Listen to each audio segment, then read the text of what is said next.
Let's return to This Week in America. Here's your host, Rick Bratton. Welcome back, everybody, coast to coast. This Week in America. Sherwood by Bette Hurst is 3 stories in one. A coming-of-age novel, a psychological study of selfless search for love and meaning, and an inquiry into the nature of truth and beauty. Colleen, Pete, Brett, Laura, Will, and a dark outsider known only as the Handyman form a cast of characters whose decisions and actions take place in the era of the TB Sanitarium in post-World War II America, but they are as timeless as philosophy, religion, and man's quest for meaning. Bette earned a BA in philosophy from Penn State and a teaching certificate in French and Spanish from Towson State University. Her husband is a physicist, and her daughter has had a successful career in television journalism. Bette and her husband live in Maryland. U.S. Review of Books says Sherwood is a narrative crafted with grace and precision. A vivid story keenly observed, a heartbreaking and inspiring story that will have you gripped from beginning to end. And Bette Hurst, author of Sherwood, joins us on This Week in America. Hi, Bette. Welcome to the program. Thank you. This is such a remarkable job that you've done with this book on so many layers, and I'm really fascinated by the book and looking forward to having you on the program today. What inspired you to write the book? I was at a church meeting where everyone was asked to introduce themselves. A woman older than me said, "My name is Helen, and I grew up on the porch of a TB sanitarium." I was riveted by her words because I knew they would make a great book. So after the meeting, I asked her if she would be interested in having me write a book about her experiences, and she immediately agreed. It's amazing the influence she had on you and the book, and we'll talk about that as we go through the conversation today. The book is Sherwood. It's written by Bette Hurst, Bettehurst. The book available wherever books are sold. On the back cover of your novel, you write that it is a coming-of-age story. Tell us a little bit about that aspect of the novel. Just let me say to start off with that Helen wanted her name to be Colleen in my novel. Colleen is only 15 when she is diagnosed with TB and admitted to a TB sanitarium. It was a state sanitarium for patients who could not afford the cost of a private sanitarium. In my novel, I called it the Sherwood TB Sanitarium. At 15, Colleen is at a perfect age for a character in a coming-of-age novel.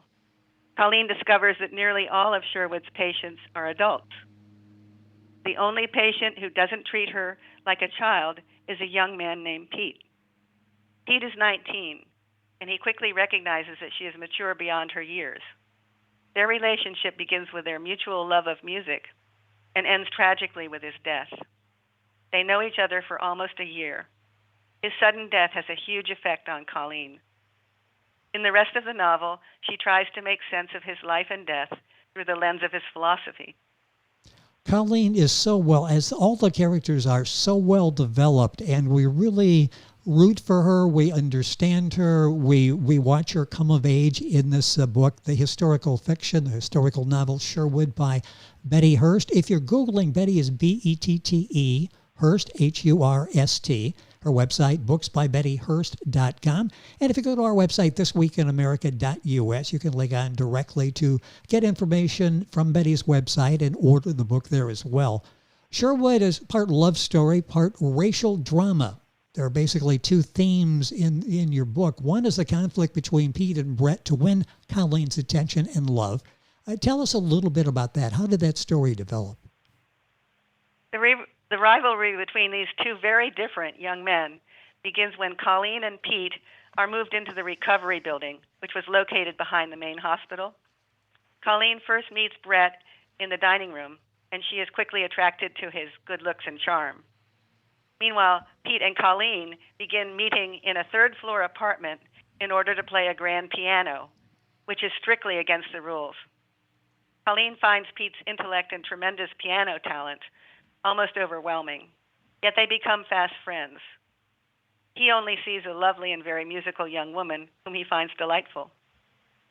When a nurse reports their meetings, Dr. Kurtz orders them to stay away from the piano room permanently.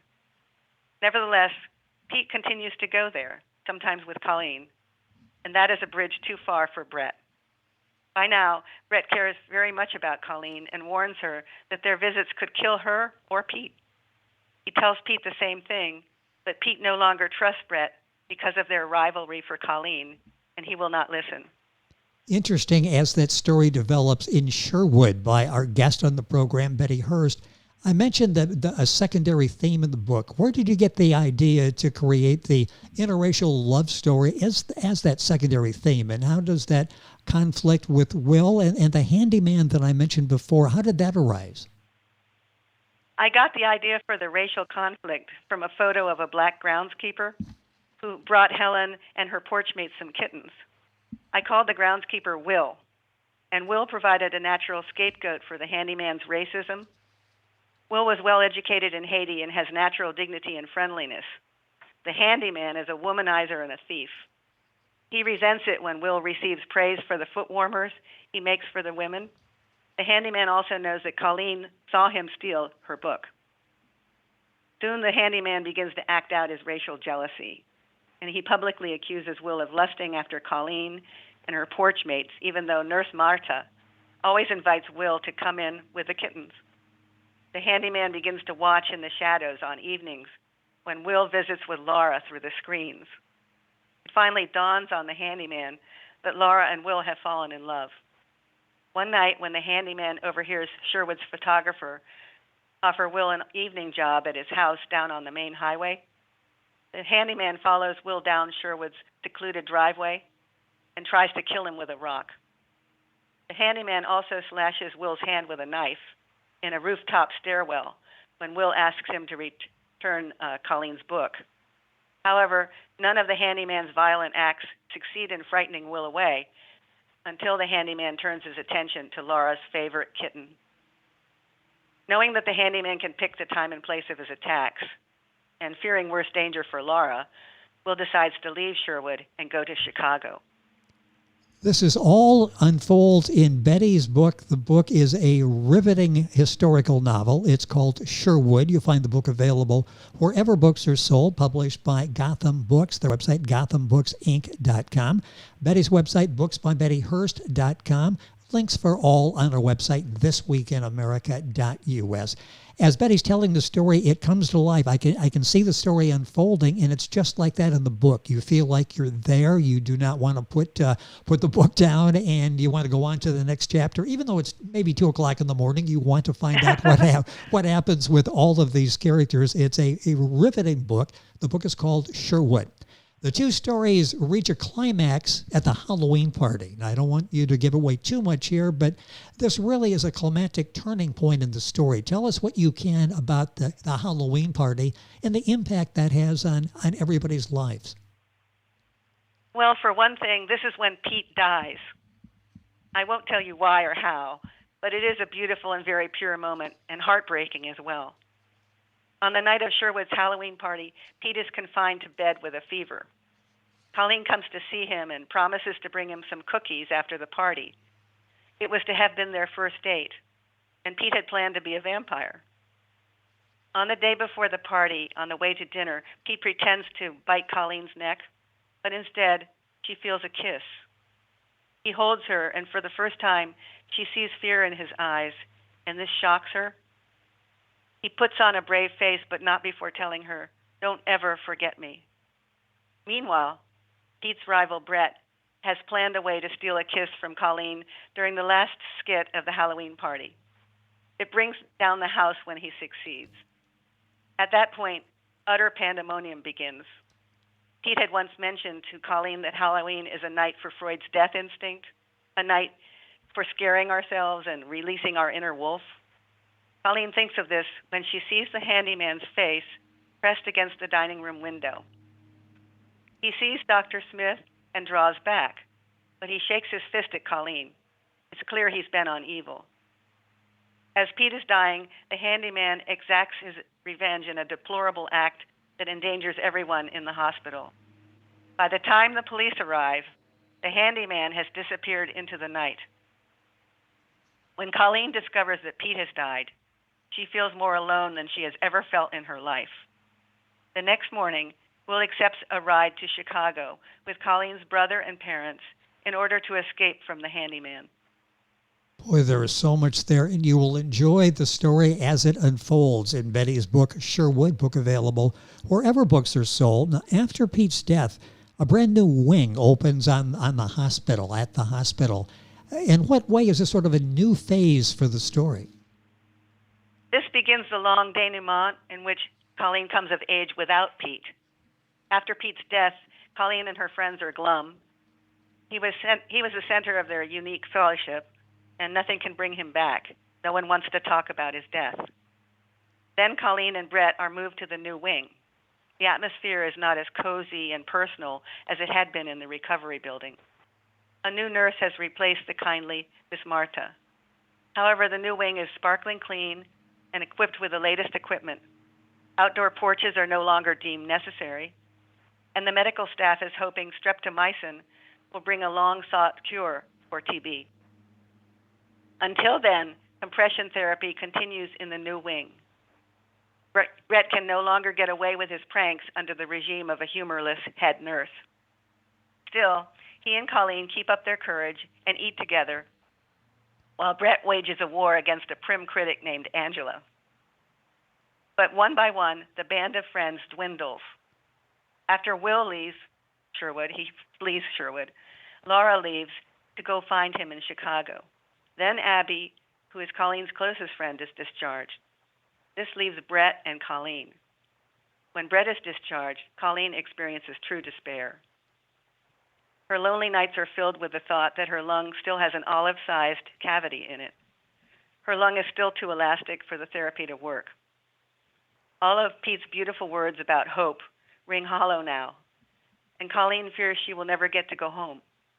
Her high school classmates send her their yearbook with a full-page photo in her honor. But the truth is that they will be graduating in June and moving on, while she is still at Sherwood and 3 grades behind.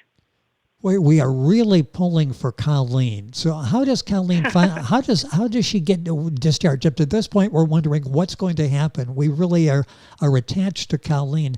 When does she get discharged? How does she get discharged? She gets a bad cold when they allow her to go home for a week at Christmas. When she returns to Sherwood, her cold worsens, and eventually, Colleen develops fluid around her lungs. The fluid finally squeezes the cavity shut. 2 months later, on her 18th birthday, Colleen is discharged from Sherwood on a beautiful day in May. So she does get discharged. She gets to go home. How has it changed during those 3 years that she's been gone? It's been 3 years since almost 3 years since she left for the sanitarium. How has life changed for her? What's her life like when she gets back home? This new chapter in Colleen's life begins with a long interior monologue about time and change. This is railroad and coal country, and the book has a whole different feeling than Louisville and Sherwood. The only thing that hasn't changed is the endless flow of the Green River out of the coal-bearing mountains. Colleen's formal schooling will begin only after she returns to Sherwood for one final treatment. To her surprise, Brett is at Sherwood for a checkup. His life is hard because he must care for his ailing father, and he drives a cab at night, but he promises to take her to the Kentucky Derby when they recover. The doctors crush Colleen's phrenic nerve to force her diaphragm higher for one last round of slow healing of the cavity. After 6 months, she returns to Sherwood for a checkup. She overhears Dr. Smith tell his assistant, "That lung will never reinflate." She keeps this to herself, not wanting to worry her parents. Her only close friend is the boy next door, who, like Pete, is intensely musical. The final 2 chapters are quite lyrical.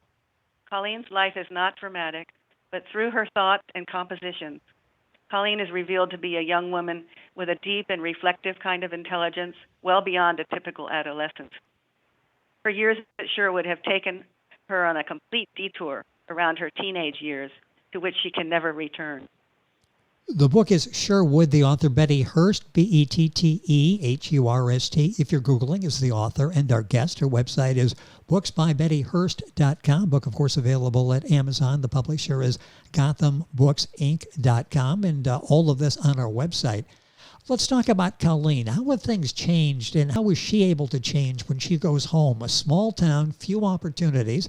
You read a minimum high school schedule, no practical courses. Not even a typing course was offered for her. How was she able to go back and thrive like she would like to?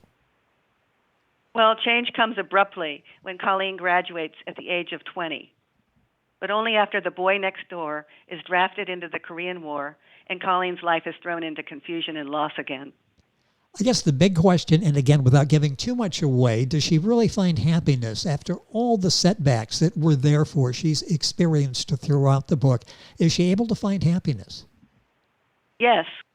She answers a help wanted ad and accepts a job as a child care helper to a man named Richard.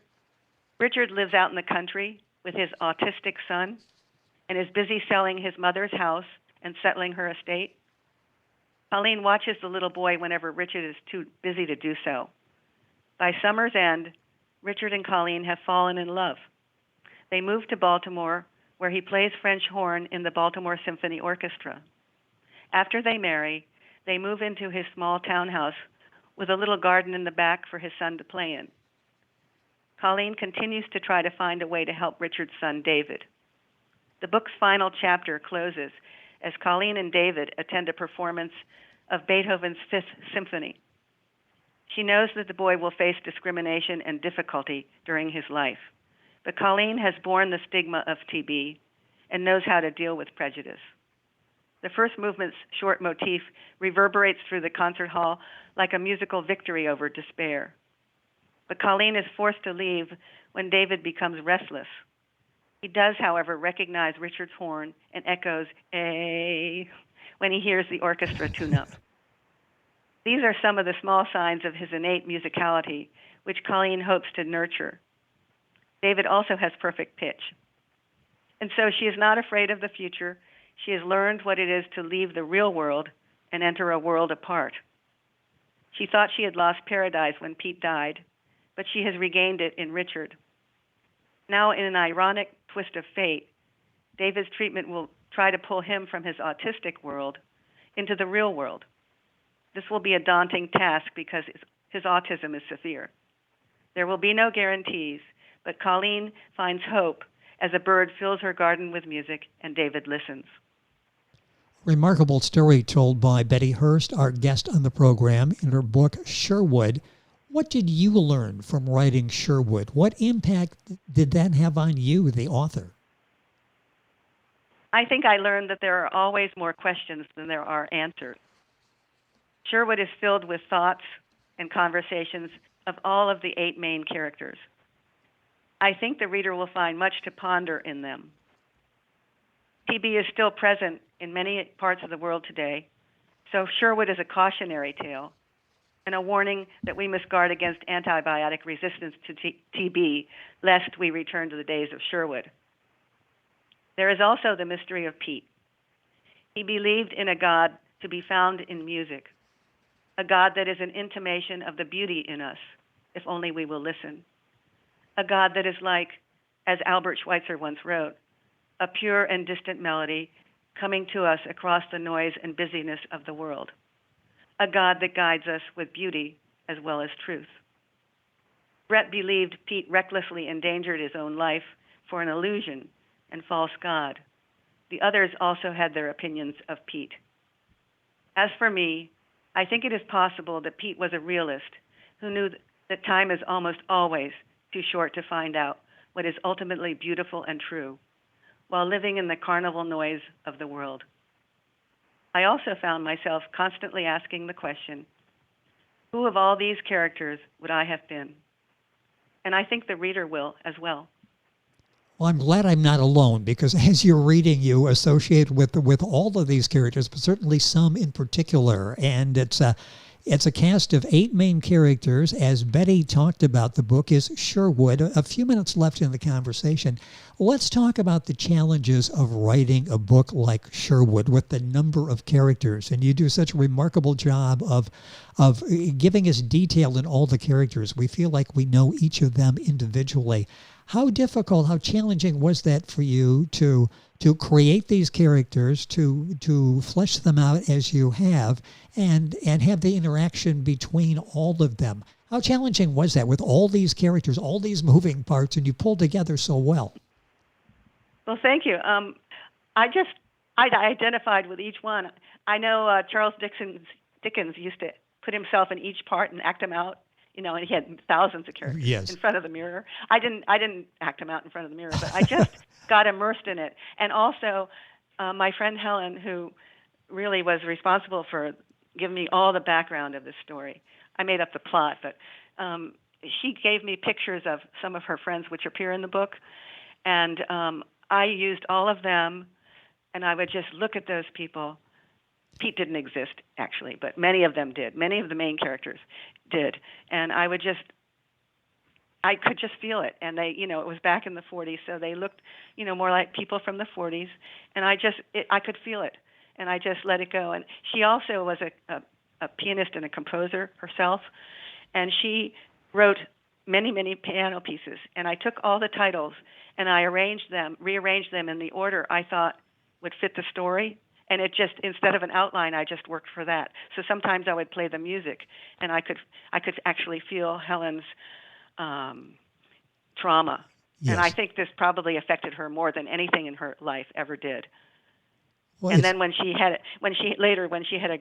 autistic grandson, and she married her second husband, who is actually in this book, and he did play French horn for the Baltimore Symphony Orchestra. He helped her out greatly, as well as her own son, who was the actual father to the autistic son. And Helen went around all over our county and in the church itself, and she had a video of her grandson emerging from autism and the struggle that it was. You darling little boy, about 4 years old. So that also inspired me, because I saw the actual son, and I visited her and saw him, and by the time I saw him, he might have been 6 or 7, and he had learned to read a bit, and I watched him stim from a video, meaning repeat a part over and over, and I saw how focused they can be, but also, I don't know, it traumatized me to see how much they struggle to catch on to what's really going on. Yes. And if something really catches their attention, they'll just look at it until they are satisfied. You bring that up. Finish that thought. I'm sorry. Well, I was just going to say, and then the conflict between Pete and Brett. Brett was actually named Bert, so I rearranged it to Brett. Pete actually was a young man that Colleen did not know, Helen did not know, and she was going to go into the treatment room where they would compress the lungs, and she was waiting outside, and she heard this Pete, cry out, and then Dr. Turner is the real name of the director of Sherwood. He was holding Pete's hand because suddenly Pete hemorrhaged and he was dying. He was all upset, and Dr. Smith, that's his name in the story, said, "It's all right, Pete." So when I have Pete die, I develop Pete completely from my imagination. And then he's at the end, when he's alone with the piano trying to be heard down through the din of the Halloween party, and he's hemorrhaging, then the doctor comes upstairs and says, "It's all right, Pete," and he dies. But the whole Halloween party is probably a 10-page tableau. You go back and forth between Pete upstairs in the forbidden room, and then Brett and everybody downstairs, and all the things that go on, and then the handyman outside at the window. So it's sort of a great big composite and a long scene. It's the best scene in the book as far as I'm concerned. Well, it is. It's got such a visual I loved writing aspect it, to and because it had action, I could write it. I wrote it all probably in an hour. It wrote itself, because the rest of the time I have people in bed and moving around a bit in ambulatory states, but it's much harder to write a book, and that's why there's so much static activity. So it became very important to develop the interrelationship between all those characters, and that was another driving factor. I just had to get into their minds, or I had no story. Well, you've done a remarkable job. There's a lot of exciting things that happen, but it needed to have that backdrop of what they're going through. You bring that out so well, and the stories are there, and it moves so well. You talk about the Halloween party that goes by so quickly, and it unfolds right before our very eyes, as it did for you, as it sounds like as you were writing it. The book is so well done. The book is Sherwood by Bette Hurst. A remarkable job on this book. What are you working on now? You're a very gifted writer. Are you working on something else? I have the idea for 2 more books. I don't know if I'll ever do them, but I have written the first 3 chapters of one. It takes place in Vietnam. It involves a Native American, and then the last one, they all are going to investigate aspects of the arts. So that's going to be about the visual arts, and the last one's going to be about sculpture. And a little boy in the Upper Peninsula of Michigan is going to visit with a man in a small cabin in the snowy winter, and through that relationship, the sculpture emerges, and you have to find out what that sculpture is going to be. So that's and so those are the 3 aspects of the arts I do: music, visual arts, and then the sculpture. Well, looking forward to those as well, and I would love to have the opportunity when the books are finished to talk about those. It's been a pleasure, Bette, having you on the program today to talk about the book Sherwood. A really tremendous job you did in writing this book. It moves so well. Many layers to this. You'll love the characters. You will love the story. You go back in time and feel like you're during the 1940s as this was happening. Some pictures of the back of the book that will help set that time for you as you're reading the story. Congratulations on the success of Sherwood, and thank you for being with us on the program. Thank you so much. I enjoyed it. It has been our pleasure. Bette Hurst, BetteHurst. Bette Hurst. The website is booksbybettehurst.com. Our thanks to GothamBooksInc.com, the publisher, for arranging our conversation today. Book available, of course, at Amazon, wherever books are sold, and that direct link for Bette's website on our website, thisweekinamerica.us. You're listening to This Week in America, and we're back on today's program right after these messages. This Week in America is online. You can visit our website, thisweekinamerica.us. Scott Pinkerton, associate producer of This Week in America. Jay Anderson, segment producer. Ben Watson, webmaster. Otto Bechet, director of engineering and TV production. This Week in America produced and is a trademark of Blue Funk Broadcasting, LLC. For information on all of our guests and to listen to this week's show, our website again at thisweekinamerica.us. And I'm Sean Bratton, executive producer of This Week in America.